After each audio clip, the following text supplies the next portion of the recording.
L'actualité patrimoniale selon les GIRA.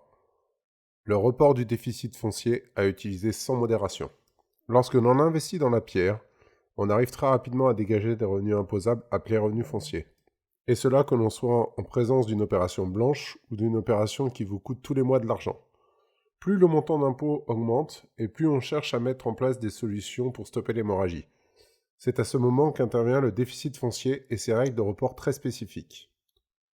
Rappel sur les revenus fonciers. Lorsque l'on met un appartement en location nue, il faut tous les ans faire le bilan pour connaître d'un point de vue fiscal quelle sera la sentence. Autant toutes les recettes rentrent en ligne de compte, ce qui n'est pas le cas du point de vue des dépenses. Le seul moyen de baisser la note fiscale est de produire des charges déductibles fiscalement, idéalement des travaux. Ce ne sera le cas que si le contribuable choisit le régime réel. Le régime micro-foncier prévoit quant à lui un abattement forfaitaire de 30% à imputer sur les loyers. Le choix se fait lors de la déclaration de revenus annuelle. Voici une liste non exhaustive des dépenses déductibles du point de vue des revenus locatifs aux revenus fonciers. Les primes d'assurance habitation aux garanties locatives, les provisions pour charges de copropriété, les frais de gestion locative, la taxe foncière, les emprunts contractés pour la conservation, acquisition, construction, réparation ou amélioration du bien, le report des déficits des années antérieures, ainsi que les travaux. Mais attention, concernant les travaux, ils ne sont pas tous déductibles au titre des revenus fonciers. Les dépenses de réparation font partie des charges toujours déductibles, tout comme les travaux d'amélioration.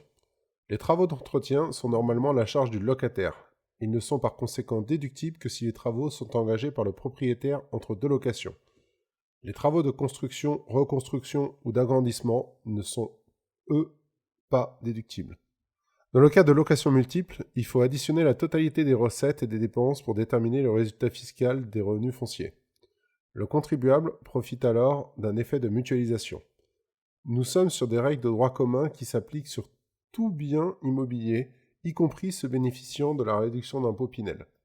Deux stratégies possibles en termes de déficit foncier. Comme vous l'aurez compris, le déficit foncier est un outil de défiscalisation qui peut avoir plusieurs intérêts. Venir diminuer le revenu global imposable, gommer des revenus fonciers provenant d'autres biens en location. En termes d'efficacité fiscale, le gain est plus important lorsque l'on vient réduire le revenu foncier d'un contribuable. Car en plus d'économiser uniquement de l'impôt sur le revenu, on procède à une diminution de prélèvements sociaux par la même occasion. Pour rappel, le taux de prélèvements sociaux applicable aux revenus fonciers à compter du 1er janvier 2018 est de 17,2%, une belle économie supplémentaire. Les règles de report du déficit foncier. Remettons-nous dans le cas où les dépenses fiscales sont supérieures aux recettes. Nous sommes face à un résultat fiscal négatif. On parle de déficit foncier. Nous avons évoqué la possibilité de redescendre le déficit foncier obtenu sur le revenu global obtenu par ailleurs. Il existe alors deux règles fondamentales à connaître. Le déficit foncier maximum pour une année qui peut être redescendu sur les revenus globaux du foyer fiscal est de 10 700 €.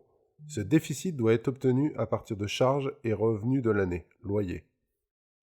Les reports des années précédentes ne sont pas à prendre en compte dans le calcul.